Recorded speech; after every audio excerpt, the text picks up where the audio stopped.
Good morning. Been a while since I've done one of these things straight from the porch like this, video, porch chat, whatever. But I felt strongly and that I needed to get on here and do it. Hopefully the wind noise isn't messing us up here. I don't have my fancy little microphone on or anything today, just talking straight through this here Samsung. But anyway, so the events that we're seeing here lately is what I want to talk about. And as y'all know me, I do analogies a lot, and it helps me to process, so maybe it'll make some sense to some of y'all. So watching our president the last few weeks, months, days, all of it, I can see similarities between my life and what's going on. You see, I grew up with a father who didn't mince words. If my father said, "You do that one more time, and I'm going to whoop your ass," he meant it. If I forgot and accidentally did it,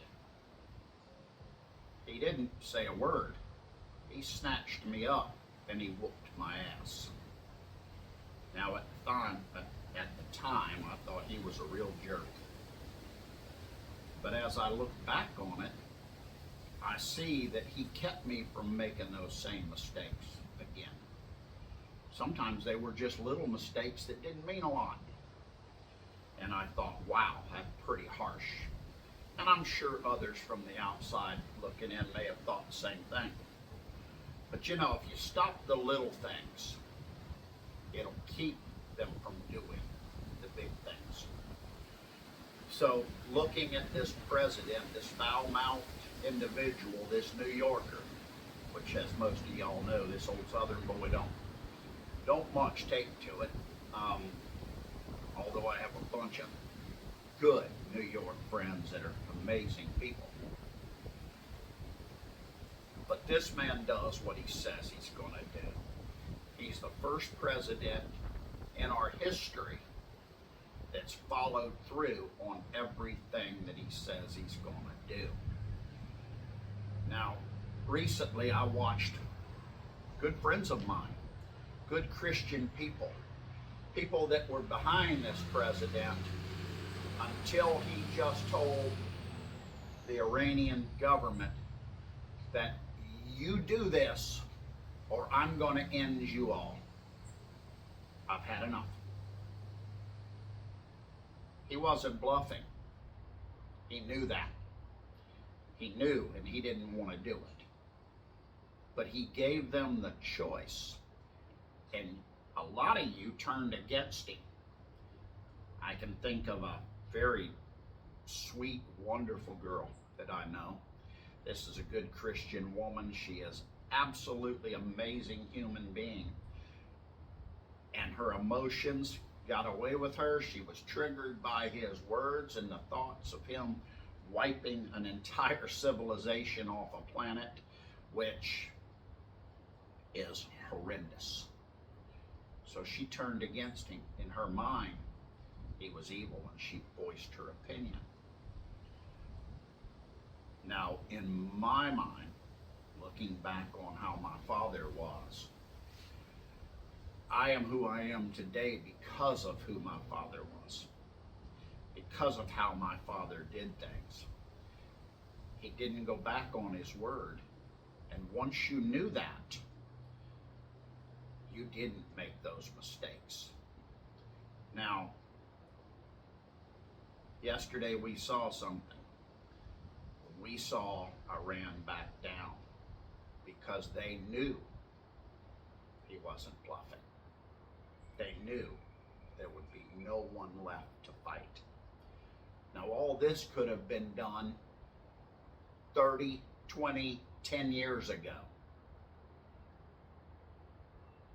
No doubt about it. It could have all been done if we would have had a leader that did what he said he was going to do, that didn't bow to political pressure, didn't bow to peer pressure, said what needed to be said, and stood by it.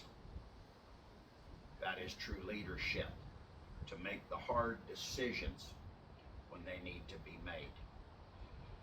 Think back to World War II. Think back when Japan attacked Pearl Harbor. What did we do afterwards? Now, there wasn't social media for everybody to get all worked up about. There wasn't subversive media that would leak things. There wasn't subversive people in our government that would leak things. We didn't have Ocasio-Cortez in there. These despicable people that go against their country. We didn't have any of that. So a decision was made then to do one of the most horrendous things that had to be done in human history. We sent atomic bombs to wipe out Hiroshima and Nagasaki. Japan was never the same. Millions of people lost their lives. The earth in that area will never be the same. But it put a stop to it. Japan has never been our enemy since. They knew without doubt that we would not play. This is a decision that fathers have to make all the time. They're hard decisions. You may have a drug-addicted child. You may have an alcoholic child. You may have a family member that is so detrimental to themselves and their family that you have to make the hardest decision in the world and say, enough. These are your choices. You do them, or these are the consequences. And then the hardest thing is sticking by that. So this morning I'm very grateful that we have a strong man in the White House who does not bow to pressure. He doesn't bow to emotional, anyway, he doesn't let himself be swayed. And I wish that I was that man strong enough. I try to be. I'm raising a little boy right now, and I do my best to stick by what I say I'm going to do with him. And it's working. He's becoming an amazing kid. That's in my little small part here because I'm doing what I need to do. On the bigger end, this man that's in that White House is doing what he needs to do. So to every one of you who turned on him, Tucker Carlson, I love you. I enjoy watching you. I've always had the greatest respect for you. Not anymore, sir. To my friends out there, not just the ones, I'm not talking to y'all that just hate the man for hating him. Y'all are who you are, and that's okay. Everybody's got their opinion. I'm talking to the ones that stood by him until he had to stand up and say, this is it, and then you turned against him. Me, I stand by my country, I stand by my president. Now, if he makes mistakes that are absolutely wrong, I'll speak it too. But for right now, if they do what they're supposed to do, and he stops this forever,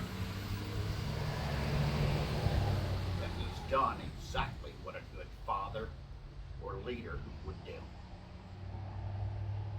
If they don't, and he has to do and make the hard choice, I promise you that no other country, no other anything, anybody, anywhere would ever do the same thing again, because they would see what the consequences are and they would know this man does not bluff.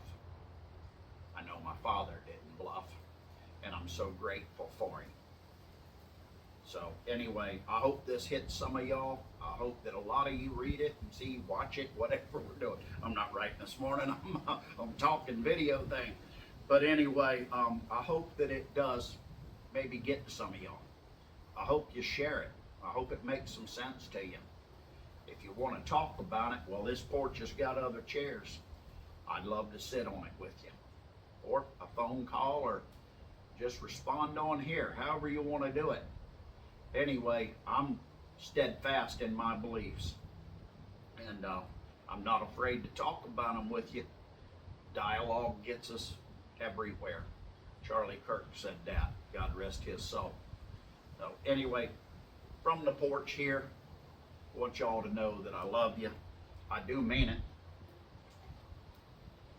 I hope I get a chance to see y'all soon. And hey, let's talk about it. You have a wonderful and blessed day.